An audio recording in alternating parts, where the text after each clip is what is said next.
Hexadecimal সংখ্যা থেকে অক্টালে রূপান্তর। আমরা জানি হেক্সাডেসিমেল থেকে সরাসরি অক্টালে যাওয়া যায় না, আগে বাইনারি করতে হয়, দেন অক্টালে যেতে হয়।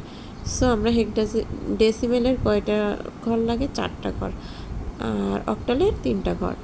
সো আমরা জানি এফ সমান কত? এফ সমান 15 অ্যান্ড এ সমান 10। এইগুলো মনে রেখে আমরা ওই যোগ করে দেখব কোনটা কোনটা আসলে লাগে।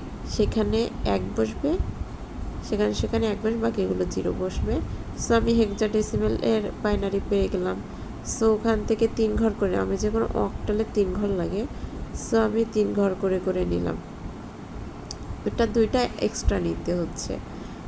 সো ওইগুলা যোগ করে যেটা হলো সেটা অক্টাল নাম্বার।